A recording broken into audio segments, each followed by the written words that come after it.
I'm going to begin this video off by telling you all about how I went from training in Seido Karate to Kyokushin Karate.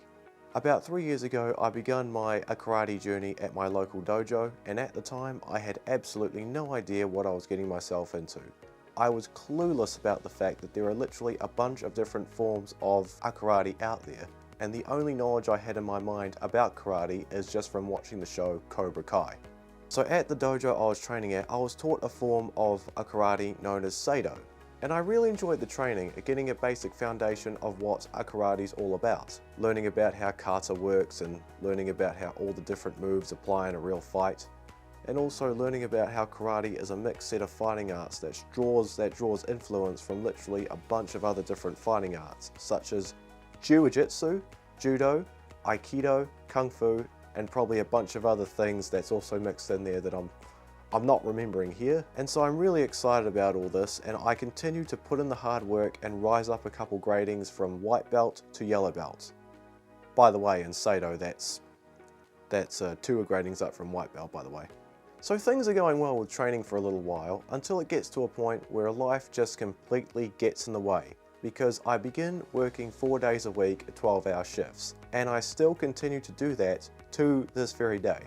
So with my job, Monday is actually my day off, but karate training was on Tuesdays and Thursdays. So for a few months I would just tough it out and go to training even after working 12 hours that day. But then things had got to a point where I was completely burnt out, and so that's when I decided to actually quit training, and I was super bummed out about it. But then that's when I made the choice to actually go on Google Maps and find another local dojo in my area where I can go and train at on my day off. And just to my luck, I found just that. But I was still annoyed about the fact that because it was a different form of karate, I had to begin my training all over again from white belt. Now, I'm very much pro trying out a different martial arts, but having to switch to a different form of karate and begin my training all over again was not what I initially hoped for at all. But after just a few weeks of training, I'm loving this new dojo. You see, Kyokushin is actually the predecessor art to which Seido originated from. Kyokushin has a different belt system than Seido, but all the kata training and syllabus is pretty much all the same as Seido, for the most part, with some minor differences. But then after training in Kyokushin for a while, I'd learned one key weakness in Seido, is that Seido doesn't allow you to take sparring seriously until you reach green belt, which I think is a huge weakness, because in Kyokushin you're doing that from white belt, day 1. So I'd ended up training in an overall more effective form of karate. Now sometimes it's unfortunate having to literally switch martial arts forms due to various things that are going on in our lives that are out of our control, like work and so forth.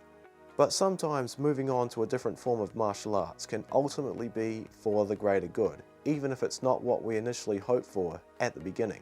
Now, I can't possibly be the only human being out there who has had to deal with this, right? So if you or anyone else you know has had to quit their training or move on to a different martial art altogether due to various things that are going on in their life, please let me know in the comments. I would love to hear how it worked out for you. I would love to know how it ultimately turned out for you. Was it for the better or worse? Please like and hit the bell notification. I hope that this video was useful. And again, these things happen to people. A good thing that there are a bunch of different martial arts opportunities out there for different people of different needs. Thank you for watching. I'm signing off.